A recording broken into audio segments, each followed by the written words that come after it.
That sound, it gives me shivers.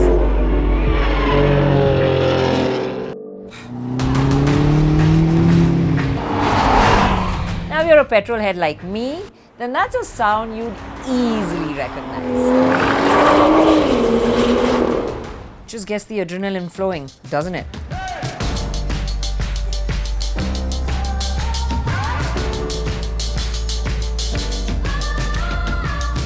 Now, over the last half of a century, there have been a multitude of superlatives that have been used to describe M cars, and they've all been pretty much on the ball. I have a few more myself.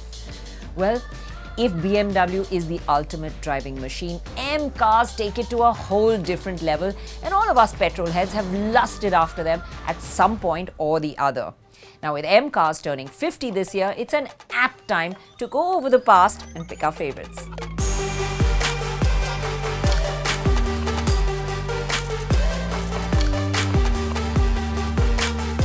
The M story began in 1972 when BMW set up a racing subsidiary to support its motorsports program. But as we all know, BMW Motorsport GmbH took on a life of its own and has since created some of the world's most memorable cars. The list of M's we love is long, but which ones top it?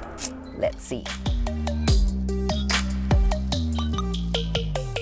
Now, no M story is really complete without the original M car, the M1. It was a street-legal racing car and the only mid-engined machine until the i8 arrived on the scene. The men who worked on its pioneering design included the eminent French designer Paul Barak and the Italian maestro Giorgetto Gigaro. It exploded onto the scene at the Paris Motor Show in 1978. The M1 had a sonorous engine, a mid-mounted 277 HP inline 6-cylinder engine borrowed from the 3-litre CSL, and a tubular space frame chassis. Now, while you could comfortably potter about town in it, the M1 really came into its element on the open road, with that massive engine behind your ear. And the M1s were all handmade, and only 460 of them were ever built. And of course, there is the E30 M3.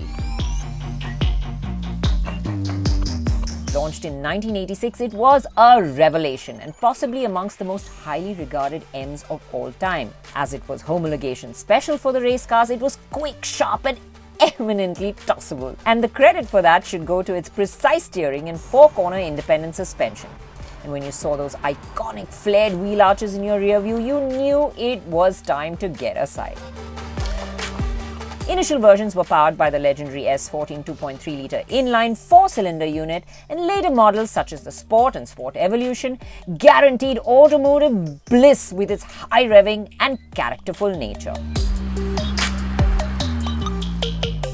Now here's another favorite. Now coming in after the E34 M5, the E39 M5 had big shoes to fill, but it didn't disappoint.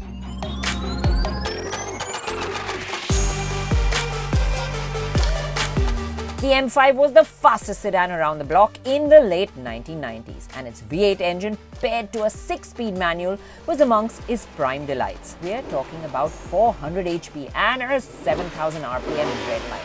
Oh, the sounds that could come from that.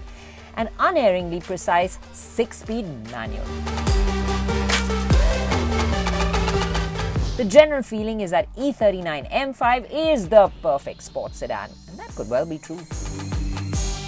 Now, an M had to be a special car to earn the CSL tag, which stands for Coupe, Sports and Lightweight.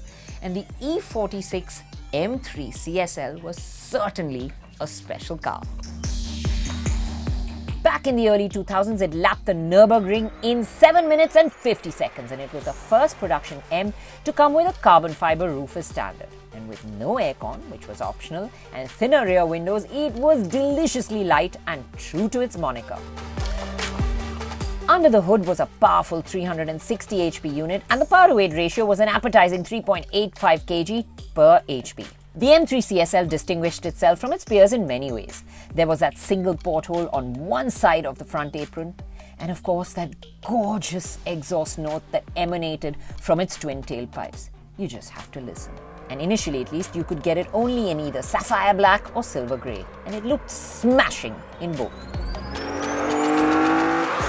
And then of course there's the M4, which is essentially the coupe version of the M3 sedan, but it still provides you old world thrills.